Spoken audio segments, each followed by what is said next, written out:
Students, आज हम बात करेंगे मुद्रा की पूर्ति को प्रभावित करने वाले तत्व कौन कौन से हैं। इनकी मुद्रा की जो पूर्ति है वो कुछ तत्व हैं जो मुद्रा की पूर्ति को प्रभावित करते हैं, यानी कि उन तत्वों की वजह से अगर उन तत्व मुद्रा कितनी है इसके ऊपर प्रभाव डालते हैं। कुछ तत्व मुद्रा की पूर्ति को कम कर देते हैं तो कुछ तत्व मुद्रा की पूर्ति को बढ़ा देते हैं। तो मुद्रा की मात्रा किन तत्वों पर निर्भर करती है, आज हम उनका अध्ययन करेंगे।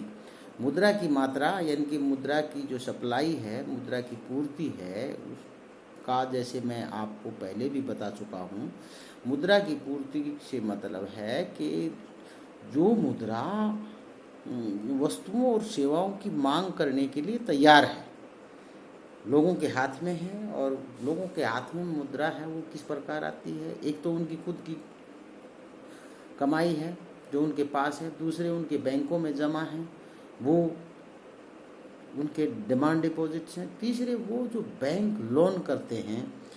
बैंक अपने पैसे को खुद खर्च नहीं कर सकता, बैंक पैसे को लोन देता है और वो जितना ज़्यादा लोन देगा उतनी ज़्यादा मुद्रा लोगों के हाथ में खर्च करने के लिए आएगी। और मुद्रा की मात्रा जब लोगों के हाथ में खर्च करने के लिए बढ़ जाती है तो उसे हम कहेंगे कि मुद्रा की पूर्ति बढ़ गई। तो मुद्रा की पूर्ति के ऊपर जो सीधा प्रभाव पड़ता है वो मुद्रा की मात्रा करेंसी के द्वारा और बैंकों के रिजर्व्स जो हैं, वो बैंकों के रिजर्व्स का मतलब बैंकों के पास लोन देने के लिए कितने पैसे हैं। बैंकों के पास जो लोन देने के जो अमाउंट है, अगर वो ज़्यादा है तो ज़्यादा लोन देंगे तो ज़्यादा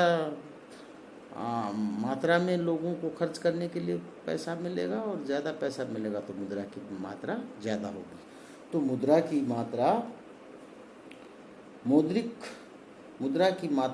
की पूर्ति को प्रभावित करने वाला जो मुख्य तत्व है वो पहले है मौद्रिक आधार या size of the monetary base. तो मॉनेटरी बेस किसे कहते हैं, इसको हम आउटसाइड मुद्रा भी कहते हैं। मॉनेटरी बेस का मतलब है रिजर्व मुद्रा भी कहा जाता है, जो इसको आउटसाइड मनी भी कहते हैं, जिसके द्वारा केंद्रीय बैंक सरकार उस मुद्रा को कहते हैं जिसको केंद्रीय बैंक या सरकार जारी करती है, जिसे जनता तथा बैंक अपने पास रखते हैं। इसको आउटसाइड मनी जो केंद्र सरकार द्वारा, इनकी मनी दो प्रकार से जारी होती है। एक तो केंद्रीय बैंक जारी करता है, और जो मुद्रा है वो केंद्रीय बैंक है वो नोट जारी करता है, और जो मुद्रा है उसको केंद्र सरकार जारी करती है। तो मुद्रा का मतलब जैसे भारतीय रुपया है वो मुद्रा है, और सिक्का, रुपया, ये सभी केंद्र सरकार के द्वारा रुपया बनाए जाते हैं, रुपया।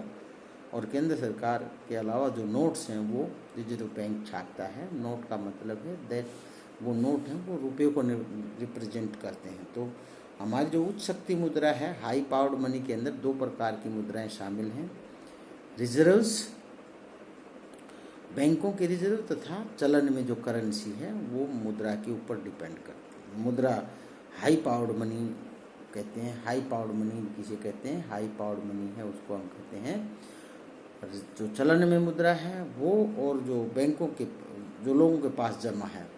तो उच्च शक्ति मुद्रा जितनी ज़्यादा होगी बैंकों के पास उतना ही ज़्यादा होगा। फिर नकद उतनी ही लोगों को लोन मिलेगा। फिर है जो दूसरा फैक्टर है, इनकी उच्च शक्ति मुद्रा जितनी ज़्यादा होगी तो मुद्रा की सप्लाई उतनी ज़्यादा होगी। नंबर 2, जो proportion of cash and demand deposits है, जो लोग हैं वो अपनी इनकम का कुछ हिस्सा बैंकों में रखते हैं और कुछ हिस्सा अपने पास नकदी के रूप में रखते हैं। जो नकदी के रूप में जो लोग अपने पास पैसा रखते हैं उसकी जो सप्लाई है वो चलन गति के ऊपर डिपेंड करती है। और जो मुद्रा बैंकों के अंदर उनकी जमा है वो लोन बैंकों के रिजर्व्स को बढ़ा देती है, और रिजर्व जब बैंकों के बढ़ते हैं तो उनकी लोनेबल फंड्स की हैं उनकी मात्रा बढ़ जाती है, और बैंक अधिक लोन देंगे, और अधिक लोन देंगे तो मुद्रा की मात्रा बढ़ेगी। और मुद्रा की मात्रा। फिर दूसरी बात है कि जो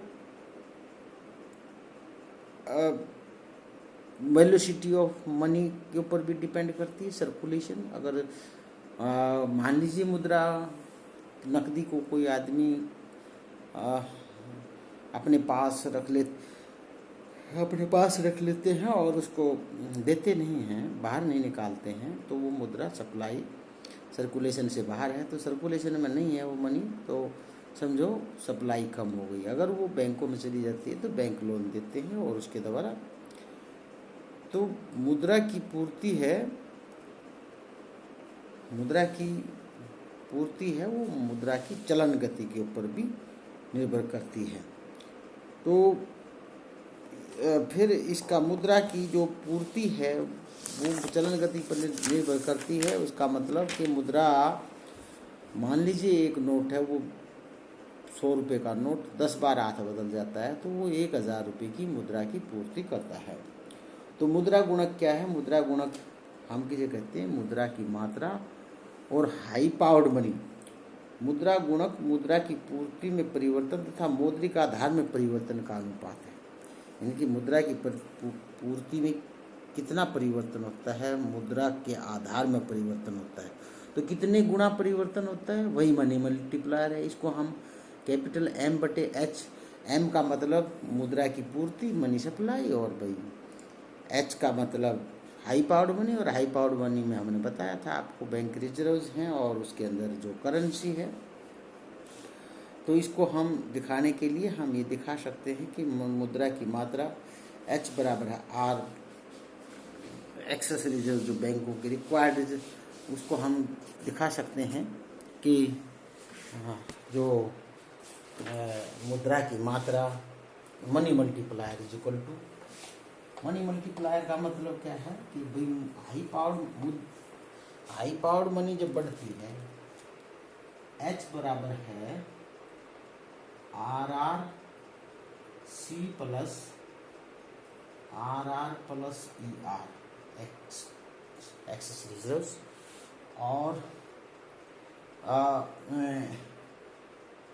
तो मुद्रा की जो पूर्ति है वो डिपेंड करती है करेंसी प्लस डिमांड डिपॉजिट्स, और M है वो मुद्रा की पूर्ति C प्लस DT, ठीक है। और M इसको हम कहेंगे मनी मल्टीप्लायर, ये बराबर है M/H, इनका रेशो। तो ये जो बढ़ता है तो मनी की मात्रा बढ़ती है।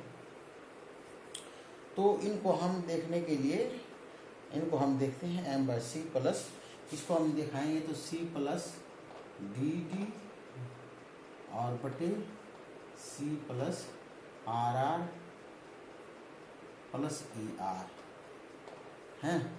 इसको हम मनी मल्टीप्लायर बना रहे हैं, तो हम इसको सभी को डिमांड डिपॉजिट्स के रेशो में रख दें।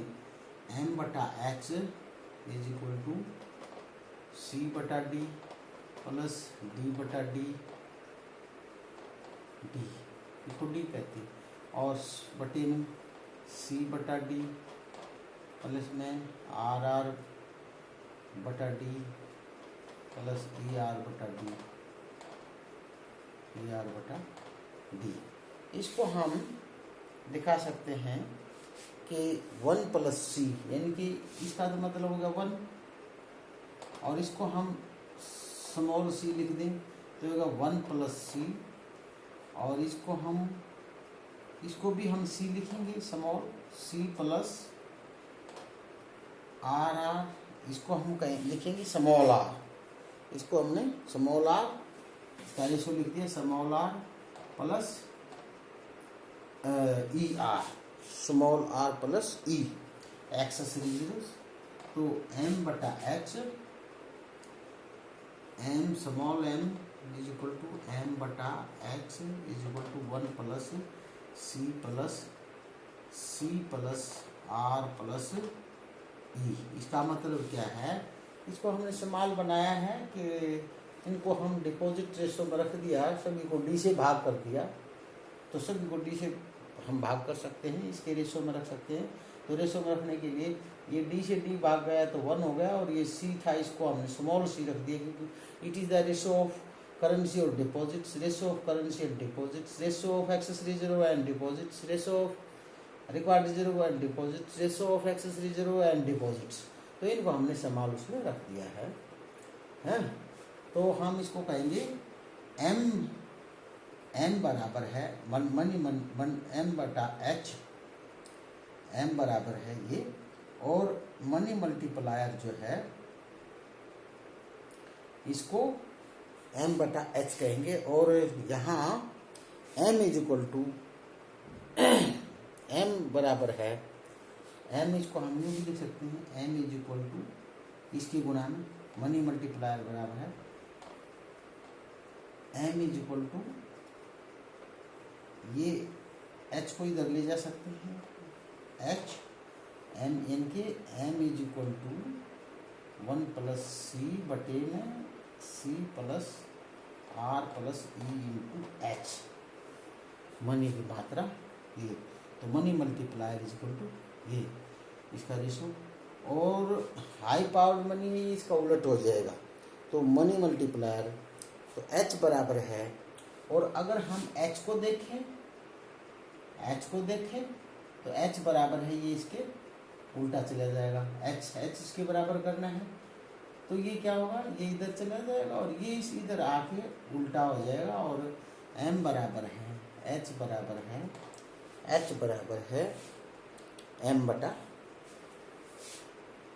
एम, ये एम इधर से आ जाएगा एम बटा एम, और ये एच इधर से जाएगा एम बटा, यानी एम बराबर एच बटा एम है, तो एच बराबर है एम बटा स्मॉल एम।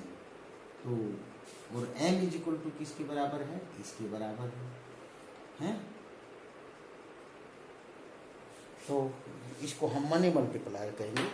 तो मुद्रा की मात्रा, मुद्रा अर्थव्यवस्था में कैसे प्रचलित होती है, मुद्रा की मात्रा जो प्रचलित होती है वो रिजर्व बैंक मुद्रा नई जारी करता है, जो डेफिसिट फाइनेंसिंग है उन प्रोजेक्ट को पूरा करता है। और प्रोजेक्ट को पूरा करने के लिए जो डेफिसिट फाइनेंसिंग का मतलब क्या है, जब सरकार अपने बजट से ज़्यादा खर्च करती है तो उस गैप को मेंटेन करने के लिए रिजर्व बैंक नए नोट छापता है, इसको हम डेफिसिट फाइनेंसिंग कहते हैं। नए नोट से उन प्रोजेक्ट को पूरा किया जाता है और उस प्रोजेक्ट के अगेंस्ट जो सैलरी वेजेस दी जाती है, तो मनी है वो अर्थव्यवस्था के अंदर चला जाता है। तो इस प्रकार अर्थव्यवस्था के अंदर मुद्रा की पूर्ति होती है। तो अर्थव्यवस्था में मुद्रा की पूर्ति कैसे निर्भर करती है, तो ये था अर्थव्यवस्था में मुद्रा मनी मल्टीप्लायर पर मुद्रा की मात्रा कैसे प्रचलित होती है। और